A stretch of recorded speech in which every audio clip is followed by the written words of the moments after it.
person who's going to come out and speak is Aslan. He's from the Youth Socialist Group Class Actions. Currently, we have a government that is at odds with the rest of the population.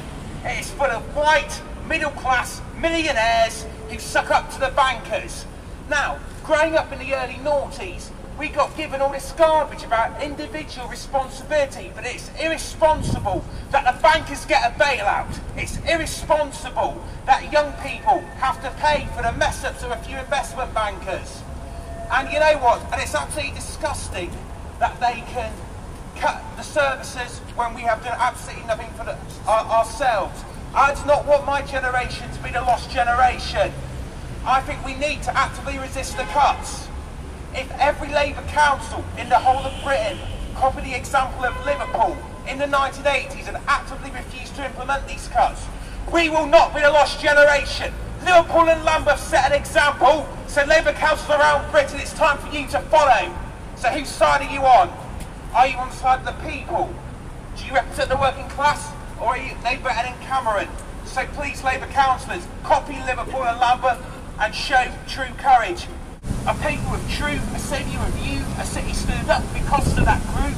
Militants prove that in real life you can disband in place of strife. The richest knife is itching for blood, it's all shutting down, let's cut. Like a choice today, making the poor pay. Liverpool, they fool, resisted their way. Let's pay MPs on workers' wages. Handling a pattern of the news front pages, deranged to some, it didn't benefit the right, the rich, all in hissy fits, blasting those who weren't true Labour, calling on courts to be blue saviours behaviour for the bourgeoisie. Nationally, was like a disease. Please tell me that there is a cure for the lawless. Yo, let's stop those fees. With all due respect, a reality check.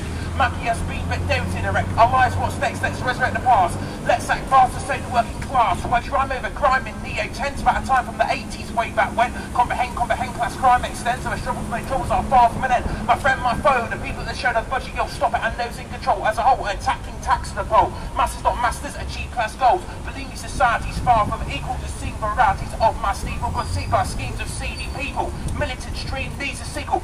No to the bankers, no to the cuts, yes to mass resistance, and yes to socialism. Make some noise, Manchester! Everybody in every trade union should be getting back to the branches and lobbying the branches to get into the MP and lobbying Parliament on the 19th, the day before the comprehensive spending review. Obviously it'd be good to see everyone there. And on the 21st and the 23rd of October. 22nd. We've got demonstrations against the comprehensive spending review all over the North West. So you just need to get organised and I'm sure the Contact Goal and the winning vote from. We don't support the vote. Thanks, Stephen. Our next speaker is from an organisation which has done a lot of work in terms of highlighting and organising activity around the effects of cuts are having on young people. PCS officially affiliated to the campaign and we're also heavily involved in it. So I'll pass you on to Stephen Hayward from the Youth Fight for Jobs campaign. Well, it's a good turnout. I'm happy to see lots of young workers here today. Not one of you standing here today picked up a ballot paper in the general election and said, let's have a bit of Nick Clegg and David Cameron mixed up together. They've got no mandate whatsoever from the public to make such disgusting cuts. And every morning when I get up and I look at the news before I go to work, I'm a bit sad like that. I'll have my cup of coffee in the news, but I end up thinking to myself, how dare they? Who do they think they are? We have got 1 million youth unemployed at the moment between the age of 18 and 24, and with these cuts that they're going to make, that's just set to rise. Now everybody here should be saying, no, that's not acceptable. You need to be going back to your trade union branches and saying, listen, what they're doing is absolutely disgraceful. We didn't vote for them and we're not accepting these cuts. We saw Thatcher off in the 80s. I wasn't actually born then. You can see these lot off as well. I was at a Trades Council meeting the other night with a view to saying, hold on, what are you doing for the youth? And at this Trades Council meeting, one of the speakers turned around and said, you know, we keep on hearing we're all in this together. And I'm going to use the same analogy that speaker did, because in a sense, it's a bit like the Titanic.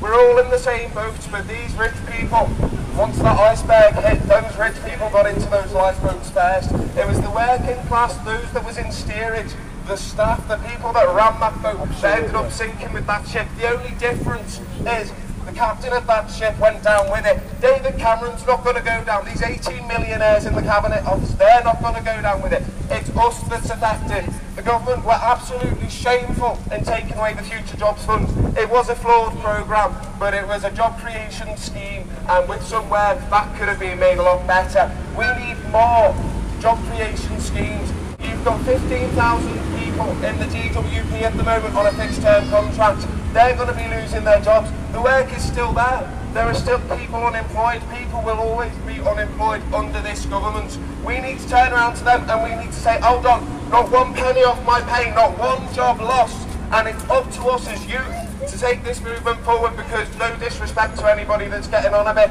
but you're not going to be here forever, so it's up to us to take over now. We're not just the trade union movement of the future, we're the trade union movement of now as well as young people. It's up to us to turn around and say, hold on, no to this apprenticeships where you get paid £2.50 an hour, that's disgusting. There's no to these bloody getting no jobs at the end of these apprenticeships. We need job creation, we need free education. Who's got a right to charge you to do a degree? Under the Brown Review, there's been a rumour coming up that unless you're going to do medicine or engineering or something socially useful to the country, then you're not going to be given any funding. This is the rumour that's going around, but what we need to do, we need to turn around and say, take that Brown Review, and I'll tell you what you can do with it. Because at the end of the day, who's got the right to charge you to learn?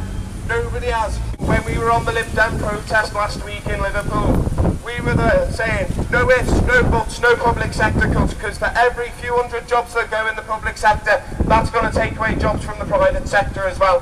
I'm on a pay freeze as a civil servant, and now everything's gone up with inflation. My wages haven't gone up, so I'm effectively taking a pay cut, and I say, no, I'm not taking a pay cut. I can't go out for a meal under this regime. That's going to lose people jobs in restaurants, in clubs, everywhere that young people go these days. It's going to have an effect. It's going to have an effect on transport. It's going to have an effect on everything. So it's not just the public sector that are going to be losing out. The private sector's going down the pan as well. And who have we got to thank for that? Mr Cameron and Mr Clegg and their various little drones in the government. What we need to do, Youth Fight for Jobs nationally, we have been lobbying our MPs. We've been saying, what are you going to do to support us? What are you going to do? And we're actively challenging them. At a Freshers' Fair in Liverpool last week, I was there doing a youth stall, and I heard a member of the Conservative Party turn around and say to a young man who's just joined university, saying, well, you know, it's got to happen because there's no alternative. He's a liar. He's a liar, ladies and gentlemen. There is an alternative. Start collecting these taxes. Start scrapping things like Trident. Who needs that? There's billions upon billions of pounds floating around out there, and they're not touching it because they want to keep the rich rich and the poor poor.